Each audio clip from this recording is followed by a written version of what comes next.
নমস্কার বন্ধুরা, আজকে তোমাদের দেখাবো ডিমের কারি। তো চলো আমি কিভাবে ডিমের কারিটা তৈরি করছি তোমাদেরকে দেখাচ্ছি। প্রথমে এখানে একটা কড়া বসিয়ে দিয়েছি, তার মধ্যে দিয়ে দিলাম তেল। আর অন্যদিকে আমি ডিম সিদ্ধ করে খোসা ছাড়িয়ে নুন হলুদ মাখিয়ে রেখেছি। তো প্রথমে আমি আলুগুলো ভেজে নেব। তো দেখো আলুটা আমি একটু ভালো করে ভেজে নেব।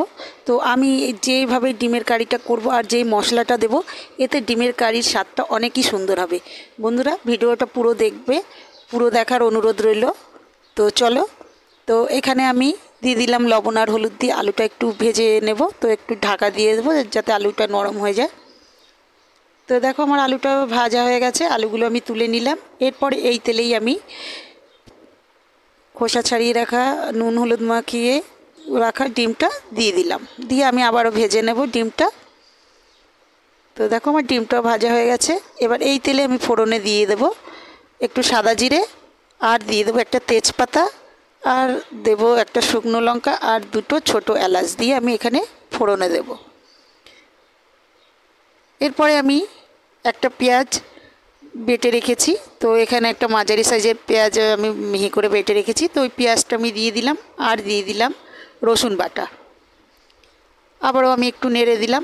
আর এদিকে আমি রেখেছি আদা আর কাঁচা লঙ্কার একটা পেস্ট, সেখান থেকে আমি 1 চামচ আদা কাঁচা লঙ্কার পেস্টটাও দিয়ে দিলাম। এবার এখানে গুঁড়ো মশলা অ্যাড করে দেবো, দিয়ে দেবো আমি এক এক করে।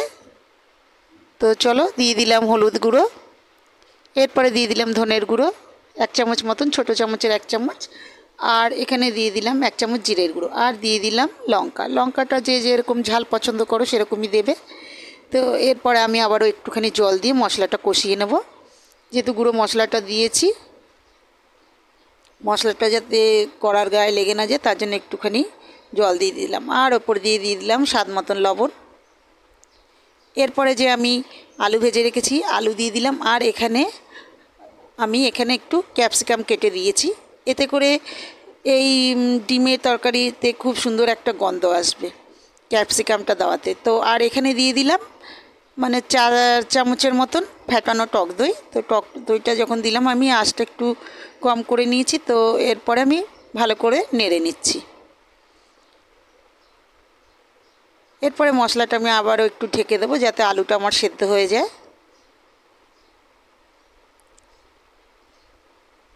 তো দেখো আমি এরকম কম আঁচে প্রায় 10 মিনিটের মতন এরকম ঢেকে রেখেছিলাম।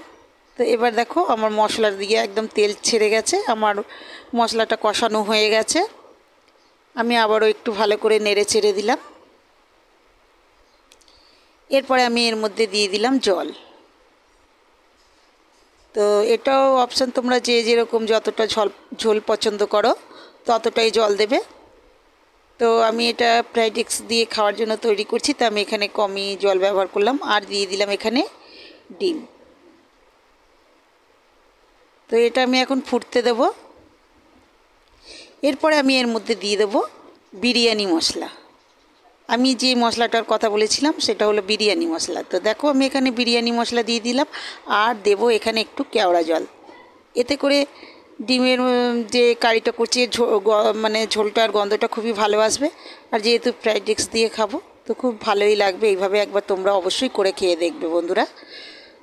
তো আমার ভিডিওটা যদি তোমাদের ভালো লাগে লাইক শেয়ার কমেন্ট করো, আর আমার চ্যানেলটা সাবস্ক্রাইব করে দিও। তো দেখো আমার ডিমের কারিটা রেডি। টাটা বন্ধুরা, ভালো থাকো।